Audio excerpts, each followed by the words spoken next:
Sometimes the SEALs don't do it alone. Sometimes they need native forces to help them out and translate enemy conversations. Hello, Railshock here, and today I will be covering two of these foreign joint operatives from the Polish Grupa Reagowania Operacyjno-Manewrowego, also known as GROM, which is a counter-terrorism unit in the Polish military. Aniela Staron was born in Białystok, Poland in 1994. After her childhood education, she decided to join the Polish military with the end goal of becoming a member of the Polish GROM Special Forces, and succeeded in becoming an expert in close quarters combat and unconventional warfare. Her first assignment put her and her newly assigned buddy Deadpan on an American SEAL team. Marek Kowalczyk was born in Barlinek, Poland in 1984. He grew up on a farm and went to school until he graduated and decided to join the Polish military. There he eventually was asked, due to his high performance, if he wanted to become part of the Polish GROM. Marek accepted the offer and succeeded in joining the ranks of the GROM. He was an expert marksman and specialized in night fighting. Neither COLDKILL or DEADPAN saw any action in their careers except for when DEADPAN was deployed in Iraq for the invasion of 2003 when he went on security operations.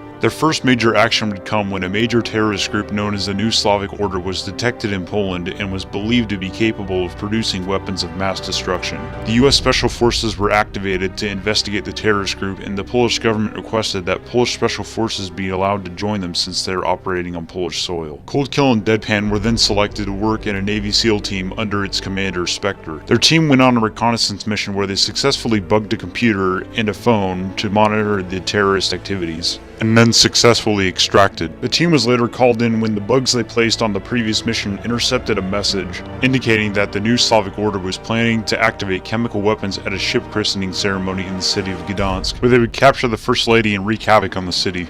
Alpha Team's plan to handle the terrorist attack, however, was turned upside down when the chemical weapons were activated before they could disarm them, and the attack on the city began. The SEAL team was dropped off at the shipyard as the city descended into chaos, and they were nearly killed when their helicopter was shot down right after they got out. Since the chemical weapons had already gone off, they went straight for the First Lady and fought through fanatical waves of suicidal terrorists as they ran through the streets on the way to the LZ. They finally extracted the First Lady, ambushed some terrorists trying to escape the city, and then finally extracted themselves.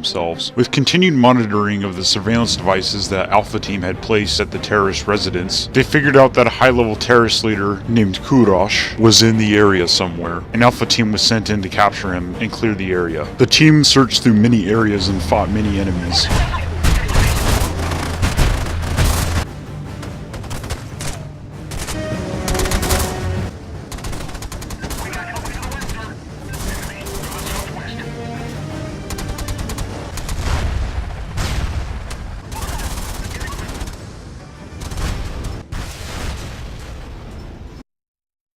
Passageway that leads underground. See?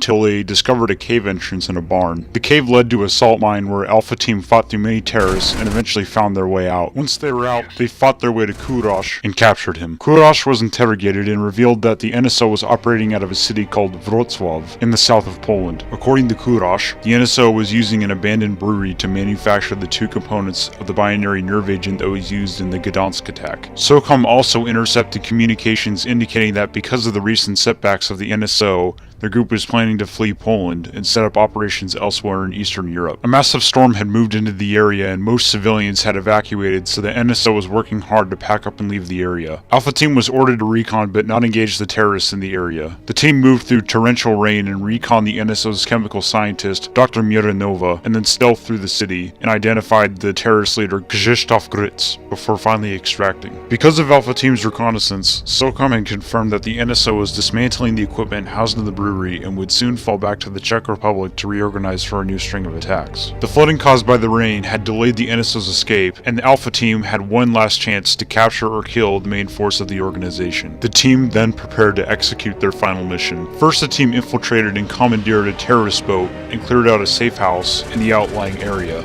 before heading into a fierce firefight in the courtyard on their way to the brewery. After eliminating some surrounding snipers from outside the brewery, Alpha Team then commenced the attack. During their attack, Alpha Team killed Dr. Mironova and proceeded to wipe out all terrorists in the brewery. Once they had secured the brewery, HQ informed the team that the NSO was planning one final suicide attack on the brewery to set off the chemical weapons. The team was quickly swarmed from all directions and desperately defended the brewery, being swarmed from every side, fighting off enemies coming down from the rooftops, until Krzysztof Grytz showed up and was eliminated by Alpha.